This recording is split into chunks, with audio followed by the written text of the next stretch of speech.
Здравейте, приятели на Опознай БГ! Тази седмица ние, екипът на любимия ви сайт за забележителности, решихме да избягаме от жегата на града и си работим буквално от гората. Намираме се в момента на около 1900 метра, малко над Чепеларе, в вила Мече Чао.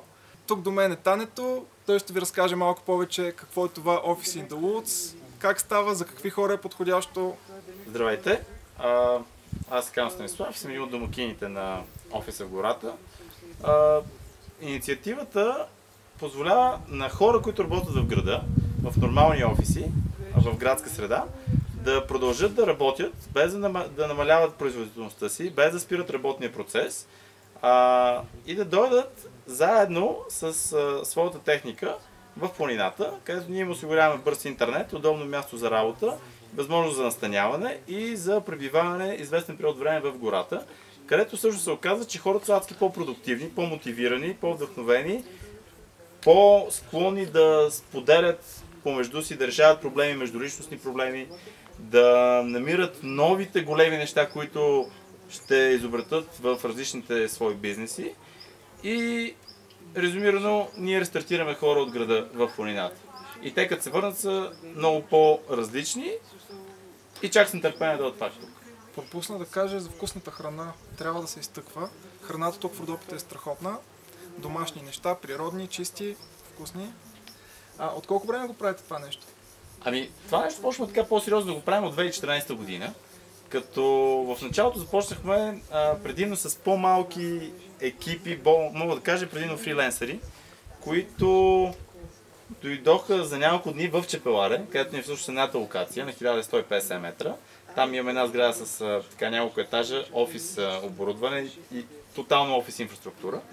След това няколко дни качихме тук на Мече Чао. Общо взето да сменим малко ситуацията, въпреки че и двете места са на много чиста така природа, на много хубаво място. Тествахме, след това есента с по-голям екип, може би над 30 човека беше екипа, който всъщност дойде, за цяла седмица работи тук. И след това започнахме миналата година, 2015 година всъщност, да правим организирани събития, които ние нарекахме лаптопаджийски лагери, които на английски думата е Coworkation Camp, микс между co-living, нали, заедно да живеят тези хора, coworking, да работят в едно офис пространство, и vacation, или inspiration, или motivation, всички Asian неща. На български решихме, че е по-красиво и по-правилно да ги кажем с български термин и ги наричаме лаптопаджийски лагери всъщност. А лаптопаджия сам по себе си е човекът, който може да си позволи да работи дистанционно откъдето си иска, с лаптоп и хубав интернет. Сега ще ви покажем няколко лаптопаджии точно срещу нас. Които, между другото, една скобичка да отворим за нещата, на които лежат в момента. Това са едни много готини легалца, сега ще ги видите. BubbleBed.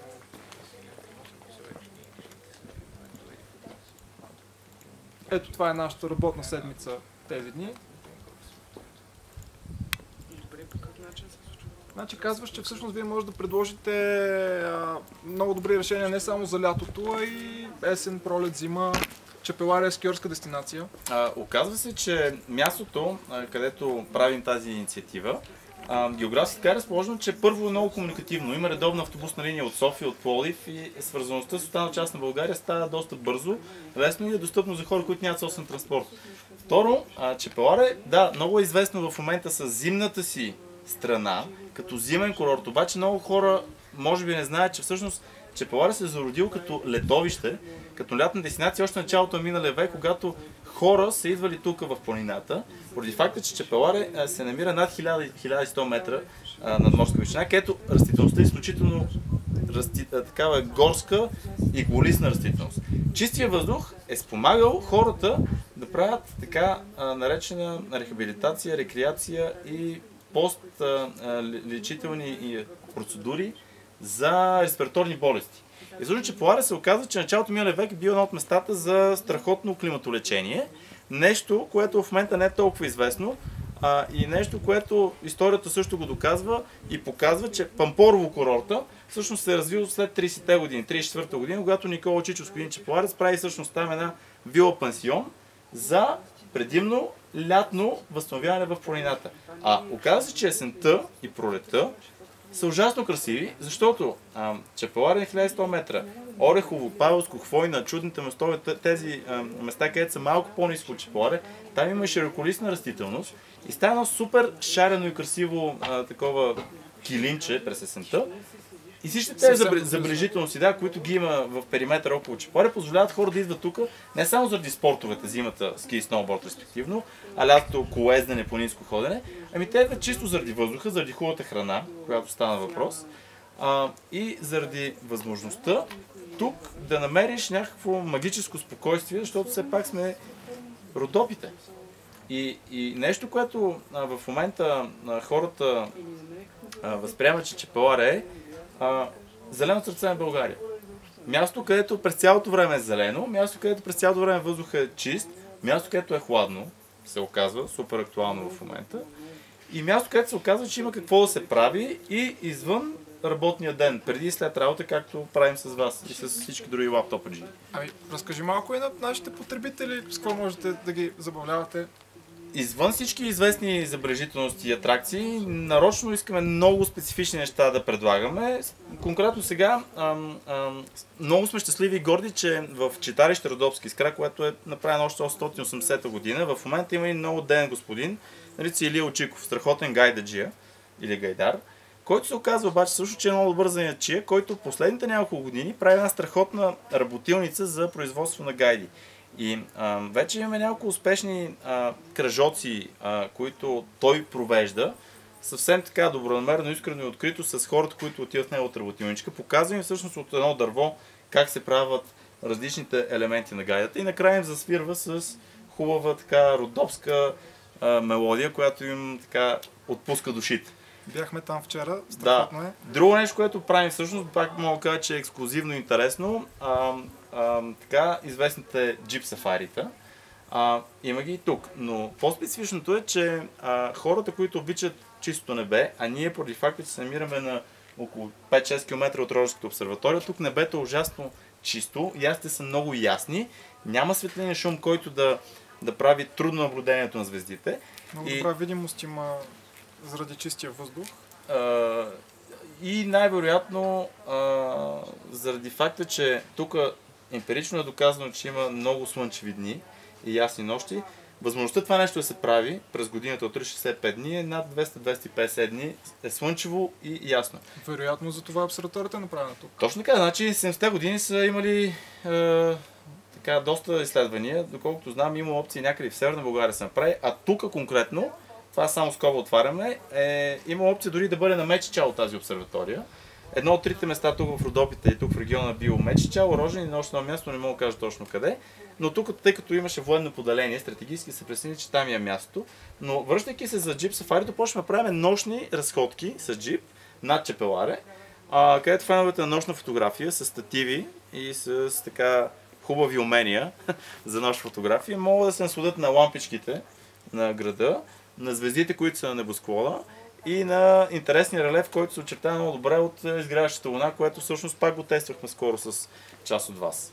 Да, преди 2 дни го тествахме, беше много готино. Нещо, което всъщност така бихме казали, че пак зарежда емоционално хората, е един много интересен алпийски тролей, който е с дължина около 160 метра, където хората лягат на корем, на една специално направена сбруя, обезопасени, захванати за 6 точки на тялото си, с много сериозна такава захващаща система и механизъм, където всъщност стартираш от една точка за 15-20 секунди, може би набираш около 40-50 км в час в рамките на 160 метра над една рекичка и приключваш всъщност на една страхотна поляна.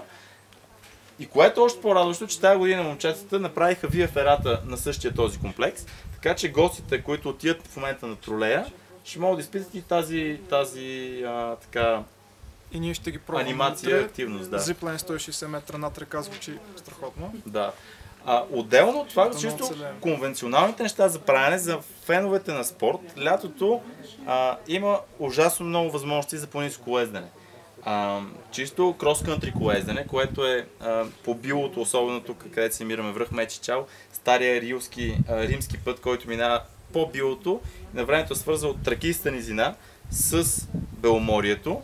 Има страхотни маршрути, а отделно за маняците, които искат да карат даунхил и така по-скоростно спускане ендуро и така повече адреналин, Байк парк Пампорово и Байк парк Чепеларе дават супер много възможности и най-вероятно съвсем скоро тук ще има вече възможност чисто и инфраструктурно да се свържат двете зони и възможността като километраж за каране на колело ще бъдат огромни и пак загадвайки за мултисезонността, пролетта, лятото и есента ще може да се практикува този спорт. И нещо, което е много интересно, ендуро мотори и АТВ турове за маняци, които обичат кълта особено, защото пролетта и есента са много благодатни за това нещо. Има тук местни водачи, които правят турове из целите Родопи, спът на различни точки.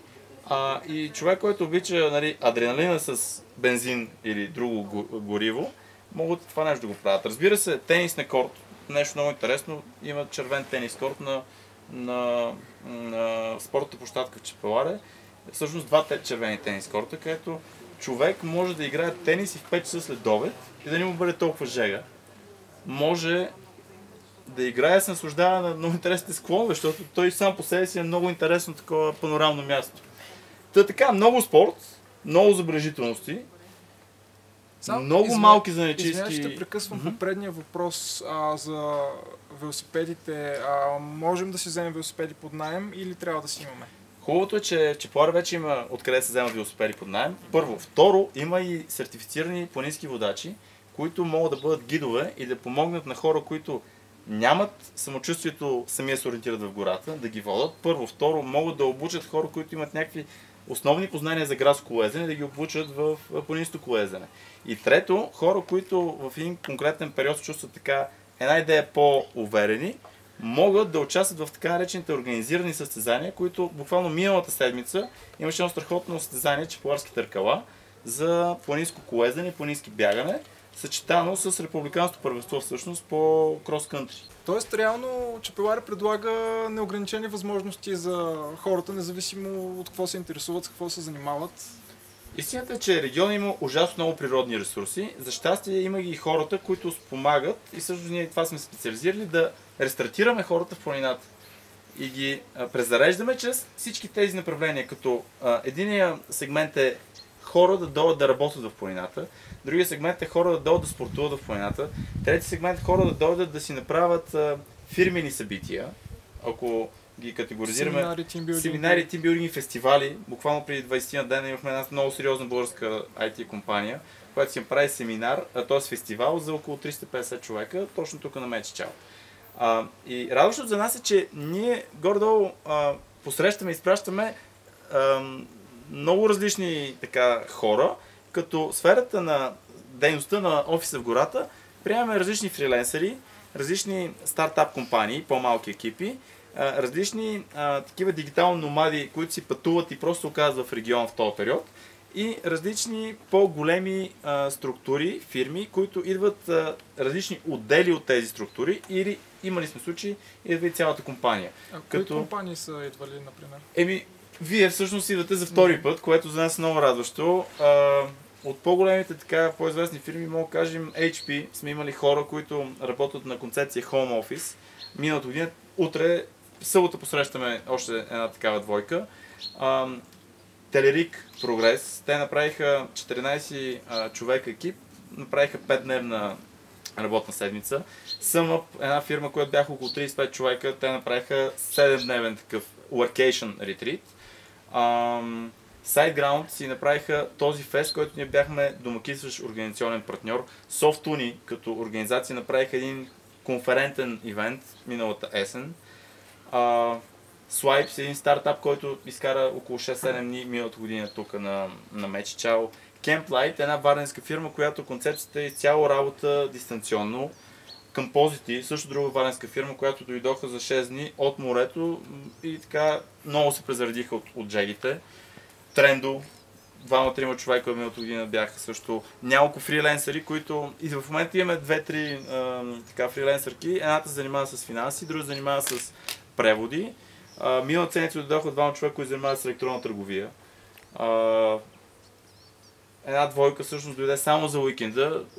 Те се занимават пак малко екипче, финансирано от тези фондове за рискова инвестиция, стартап, който в момента се развива за световната сцена. Така че, радващото, че има адски много фирми, знайни и незнайни. Аз съм сигурен, че изпускам някой от тях, за което моля за извинение, но радващото, че списка се увеличава. Радващото за нас тази година е, че доста по-отрано имаше интерес за тази инициатива, която правим. Радващото е, че около инициативата има супер много неща за правене. Утре отиваме на Перелик и има джаз фестивал. Всъщност, друга седмица на Гела има гайдарско насвирване. И така, чак до края на август буквално има големи събития уикенда и казваме хората, елате в Чепеларе, рестартирайте се, работете и преди след работно време се забавлявайте. Ако трябва да обобщим, ако работата ви не е напълно задължително свързана с конкретното работно място, ами можете да бъдете мобилни, направете си една прекрасна седмица в Чепеларе или Мечичао с Office in the Woods, Тането и Поли.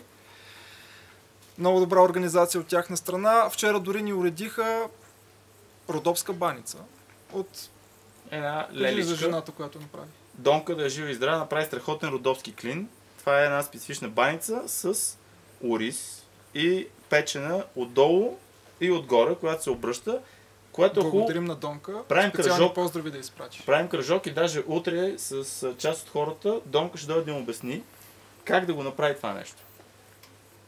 Заповядайте.